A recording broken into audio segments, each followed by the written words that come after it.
Hello and welcome, or welcome back to the Sales Enablement Festival. I hope you're enjoying the event so far because we've got even more great content heading your way. Remember to have your questions at the ready and get the tailored answers you need from the experts themselves. Thank you again to our sponsors and partners for helping us bring this event to life. Don't forget, if you're enjoying the content from the festival, be sure to check out the SEC membership plans. You can find more information about this over on the Sales Enablement Collective website. Sit back and enjoy the next talk.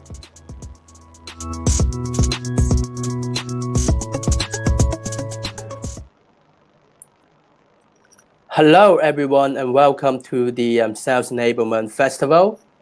I'm going to present you the next speaker, Pooja Kumar, the Director of Sales Enablement and Organizational Culture from Oracle, who will be sharing her ideas on creating a scalable enablement function.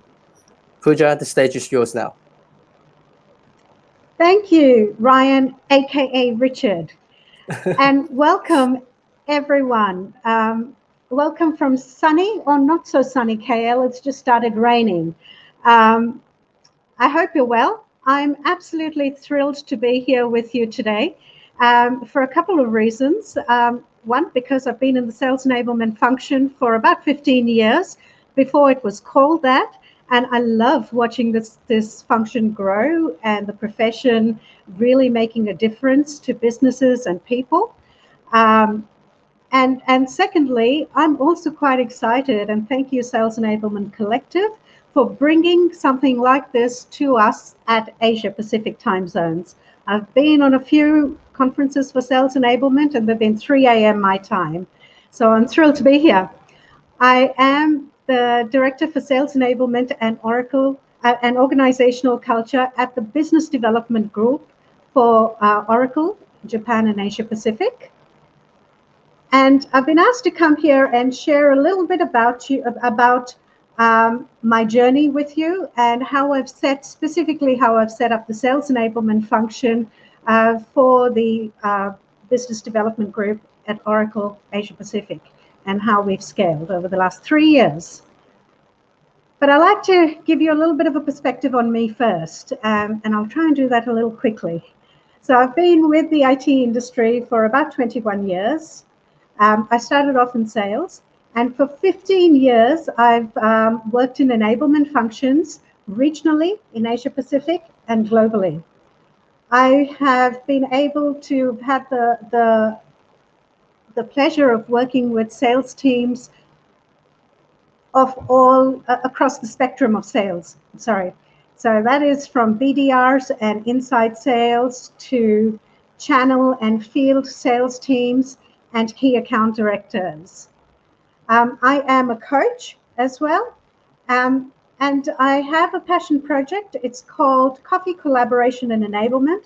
If you heard from Dave Nell earlier, he also referred to this platform, which has just recently been rebranded as Trust Enablement. This is a platform where there are, I think, about 15 of us around the world doing some work to really uplift this profession of sales enablement and spotlight in region people like you in sales enablement and learn from each other and be more successful. So I'm the host for that for ASEAN and India. I'm also a diversity champion, and it's a cause that's really, really close to my heart. I won't talk much about this, but I do get involved in a whole bunch of programs around diversity and creating diverse workplaces. A little bit more about my journey. Luckily lived in 3 wonderful countries. I've lived in India, in Australia, and now in Kuala Lumpur. I'm collaborative. I'm naturally curious. I'm your why girl. And I'm a strategist, but my strategies start with the people before the business. So now let's get into the meat of this presentation, and hopefully I can deliver some value to you through this. So let's talk about how I set up the sales enablement function over here in Kuala Lumpur. In 2017, I had moved to Malaysia quite recently, and at that time, Oracle was setting up a new business development hub here in Kuala Lumpur. I was lucky and I was interviewed in as a sales manager for a team of 15 people. So I managed a team of BDRs who served the India market. At that time, we were in a hyper growth mode. We moved from 21 people to 250 people in 3 months. We were also expanding around the region. So we've gone from 1 hub to 4 hubs across Japan and Asia Pacific. There was lots of training and content, and everything was new. So we had new leadership, new managers, new teams, new processes, new skills. New skills. Everyone needed new skills on how to be able to present the value of Oracle's cloud solutions to our customers and bring them on that journey with us. So with all that new came a whole bunch of new challenges. As you can imagine, we had a rapidly scaling function. We had random acts of training and enablement, really great training, but it was a little bit random. The reps were informed but not empowered. And it took them on average, this is the one that really hit us in the guts, it took them on average 6 months to hit their targets. We just didn't have that kind of luxury. And the risk to the business, as you can imagine, would have been loss of revenue, high attrition, and damage to our brand. So obviously, our leadership was quite concerned about this. And while they were thinking about solutions, I decided to make a bit of a bold move. And I pitched to create an enablement function with a vision to sustain the scale and create a culture of high performance in the business development hubs for JPAC. In fact, I pitched them 3 options. The first option was me as a solo enabler.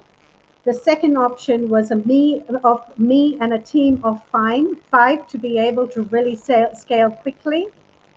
And the third option was me and a team of 5 and some tech to be able to really accelerate the performance. Guess which one I was granted? Guess which wish I was granted?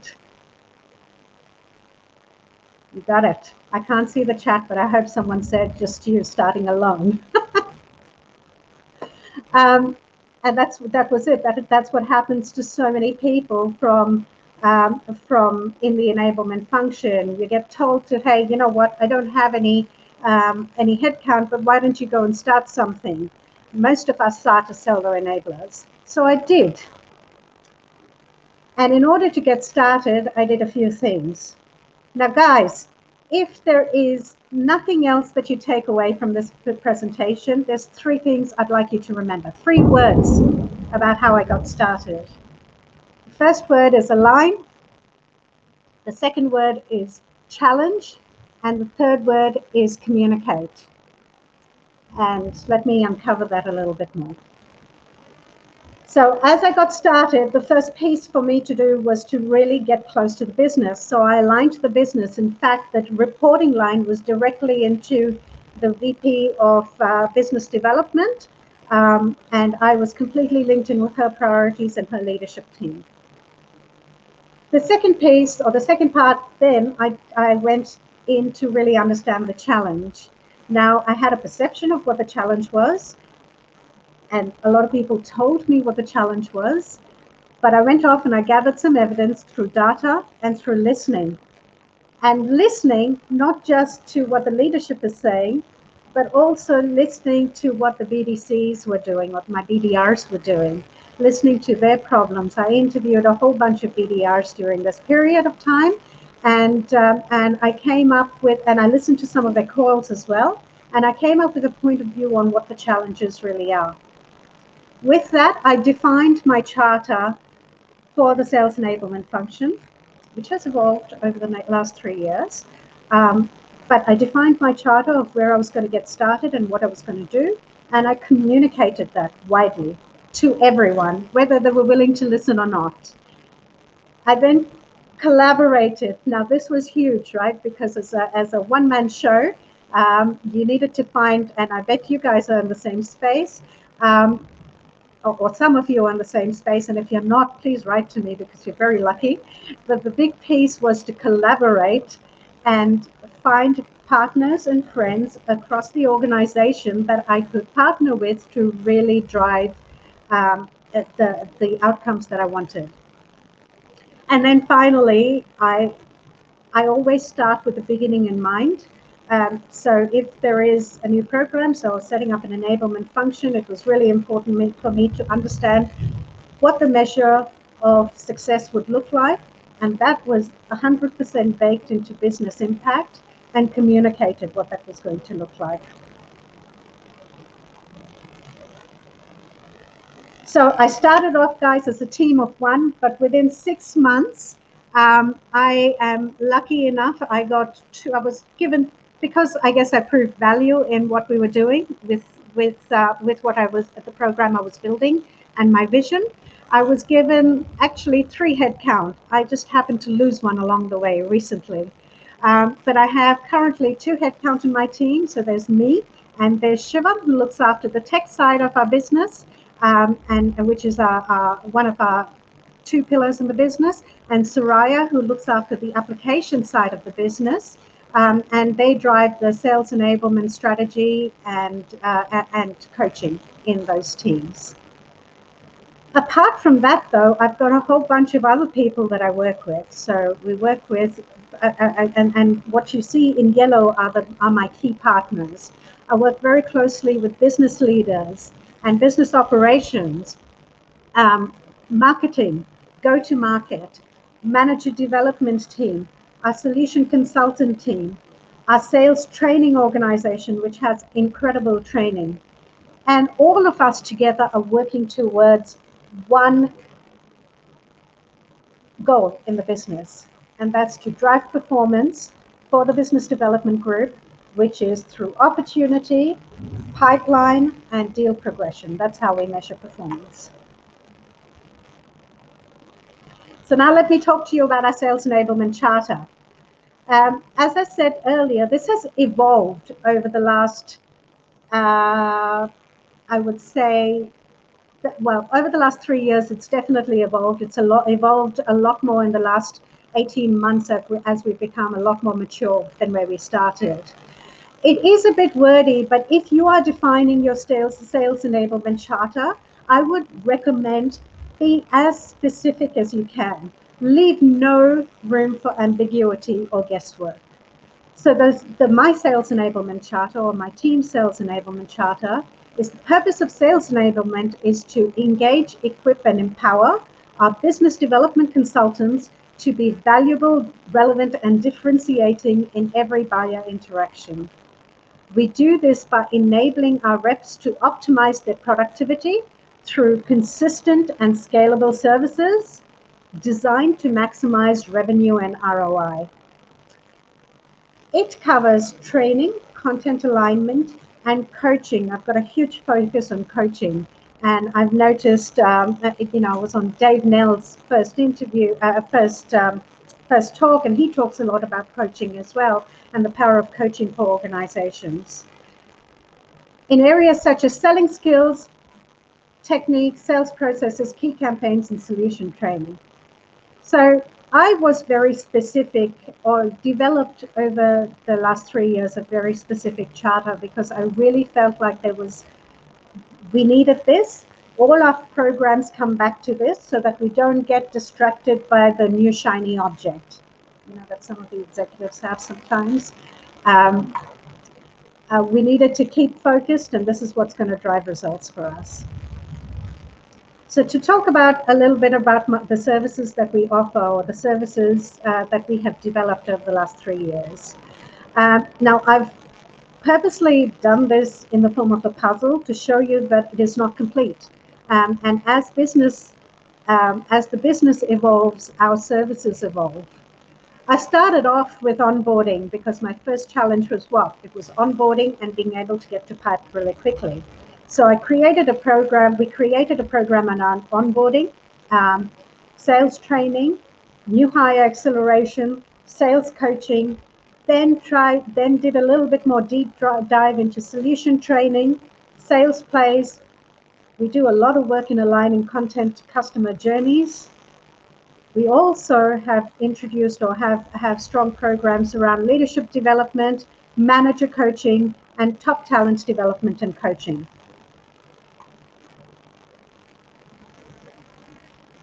So let's talk about measurements, right? In terms of measurements, I have a quarterly meeting with our key stakeholders, which is the leadership team.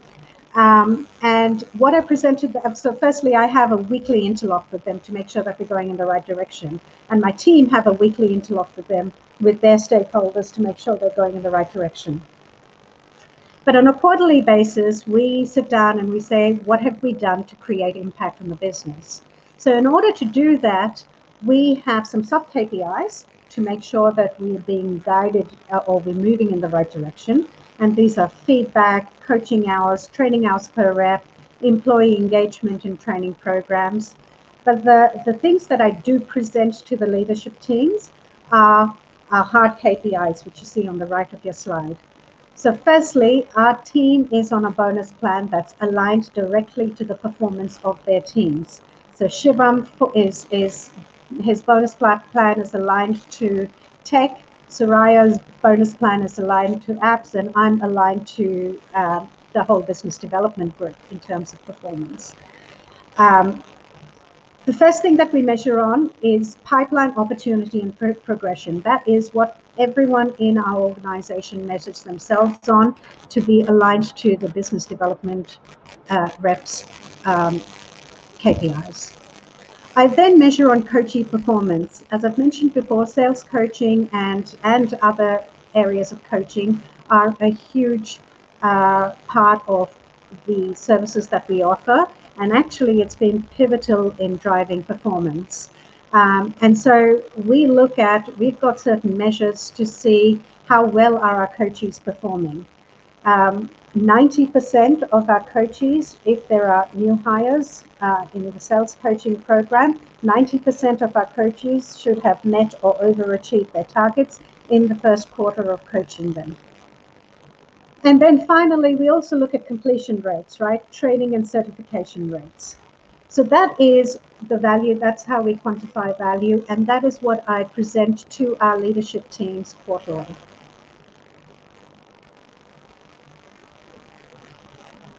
Okay, we're getting close to the end, so let me tell you a little story about how we've matured our services and some things that I'm really quite proud of. Hopefully, this adds value to you as well. So in the first year, our biggest challenge was onboarding people and getting them to pipe quickly. We managed to shorten the time to pipe from 6 months to 3 weeks. And as a business group, as the business development group for JPAC, we achieved our business targets. In that, sales enablement so that our team had established the function, defined a training strategy and learning paths for our team, for our BDRs, and introduced sales coaching, which was pivotal. In year 2, we overachieved our targets significantly. I can't give you a number, but it was a significant number. And on top of our existing services, we added on leadership development, talent management, high potential coaching, and content management. In year 3 was 2020, where everyone was struggling. We struggled as well. Everyone was in the same place. But luckily, just a few days ago, we found out that we're proud that we have been recognized as the best performers globally. The JPAC Business Development Group was recognized as the best performers globally. And what Sales Enablement did in the year 2020 was help create a distributed and connected workforce. We did and are doing a lot of work around messaging and content for COVID-19 and how we approach our customers on the journey and meet them in their own journey to the cloud. Like everyone else, we went virtual, so we created virtual training programs, roadmaps, and certifications. And while 2020 was a really hard time for our sales reps, it was especially hard for our managers who had 20 sales reps each to look after. So we supported them by introducing manager coaching and a succession coaching program.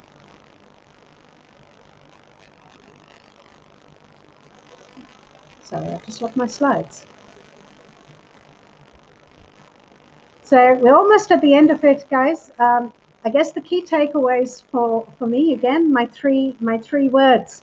Remember to align with the business, really understand the challenges, and sometimes you might need to challenge people to understand the challenges. Communicate. There is no such thing as too much communication, especially when you're establishing a new function. And finally, be bold. As a sales enablement leader, you probably have a lot more insights than often the business has because you're closer to the ground. So don't be afraid of calling that out. Sometimes you might need data to come up with your business case, but go bold because the business needs you to be bold. And that's it from me. I'd be happy to take any questions. Thank you, Boja. I can see Leo here put up a question. Can you would you please to address to that? Sure. Hey, Leo. I did see someone sitting in Bali at the moment. Lauren, I'm super jealous. Yeah, I was very you're not the distracted only with one. that. Okay. So, Leo, since sales enablement is fairly new as a specific role, what should companies look for to ensure that they have the best talent? What are your go-to resources to learn? I love this question, Leo. Thank you. So sales enablement is a newish, it's nascent function here in Asia Pacific, but it's actually quite well established in other parts of the world. And I love that it's now becoming more relevant in Asia Pacific too. I think what companies need to look at to make sure that they have the best talent is make sure that they have someone who understands the business. I think a understanding of the sales teams that you're looking after is really important. I always hire from within the business development group, or as much as you can, hire from within the business development group. And someone, for me, what's important is someone who understands two things, is creative and bold, but is also, because especially if it's a new function, has the subject matter expertise or the ability to go and get the expertise to create the function. I hope that helped with the first question. And my go-to resources, there's so many around. Okay, it is an ad break, but I'll be honest with you. Coffee Collaboration and Enablement, and Trust Enablement is what it's now called, is a platform where and I'm part of that platform, where we're talking to sales enablement leaders like you, Leo, and practitioners to learn from each other. So that's one resource that I think is fantastic, and we've got a lot of information in there, especially for people who are just starting up in the role. The Sales Enablement Collective, it also has some fantastic resources like this and a whole bunch of blogs. I love the Slack group that you have over there. The Sales Enablement Society is another group that is really useful with some absolutely brilliant people and experts. So there is a lot of content in there. Go get involved in LinkedIn groups.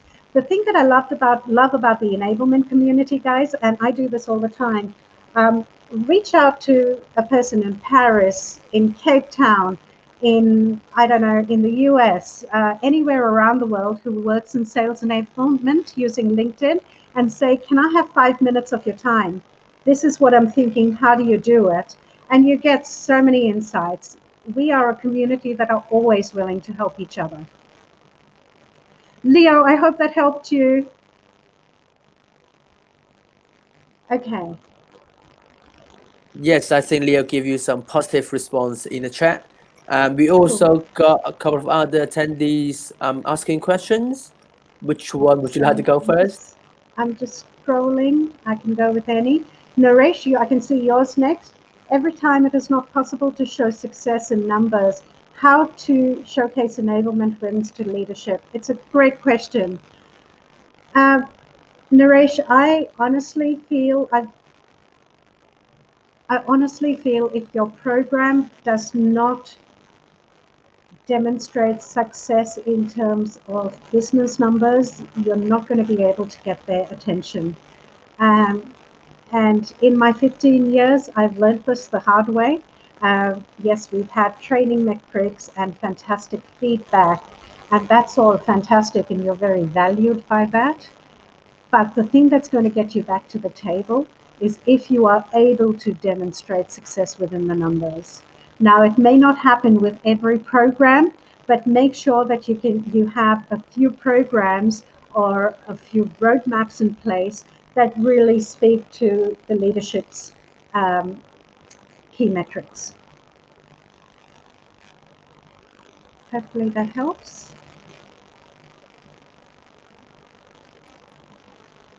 Okay. Katerina, you're the one in Bali. Are you the one in Bali? No, that's Lauren. Sorry, That's Katerina. Lauren. Okay. How do you measure your success when you talk about data? Okay. So I use data from two sources for my organization, Katerina. We use sales operations data, which talks about the success of a particular team that we've been supporting. And then I also use another source of data, which we call Captivate, but it is the amount of activities that a sales rep is doing aligned to the programs that we've been driving. So, for example, if we're asking them to send, if we're doing messaging and content and looking at how they're sending their messaging to customers to be able to drive pipeline, we look at this particular data which says how many messages have you sent and how many warm conversations has that resulted in, and how much pipeline has that resulted in. I hope that makes sense, but it really is about what data you have access, what you have in your organization. It may not currently be accessible to you, but go ahead and try and find what is the data that you can evaluate, the sales operational metrics that you can use to evaluate the success of your programs, and try and put some intelligence into it.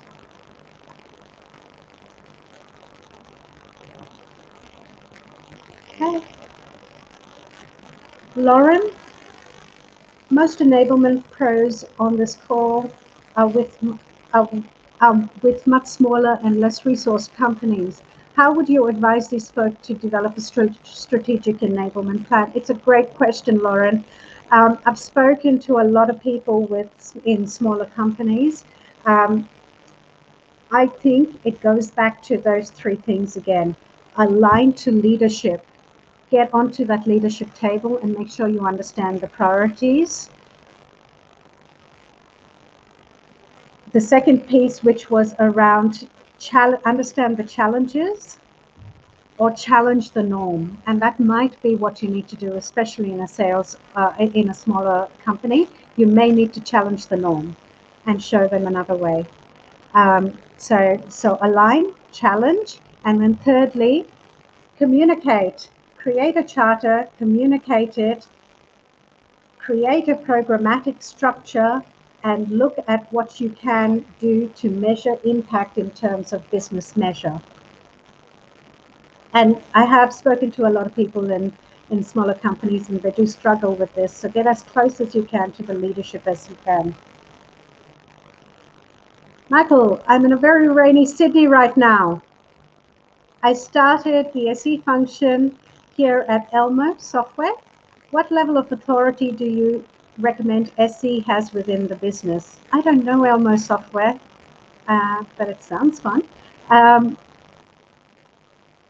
Michael, I think the reason you've been brought in to run sales enablement, the reason any company invests in a function of sales enablement is because there is a business need. And that business need is often driven by growth, so scale, or acceleration of performance. Now, if you consider that, I think that the level you need to be at is at a business level. Wouldn't you agree? So if you're going to impact directly the growth or scale of the company or accelerate the performance, where should you be reporting into? Directly into the business. So even if you aren't, or if people on the call, you're not reporting directly into the business, find alignment into the business yourself. Arienda, what a lovely name.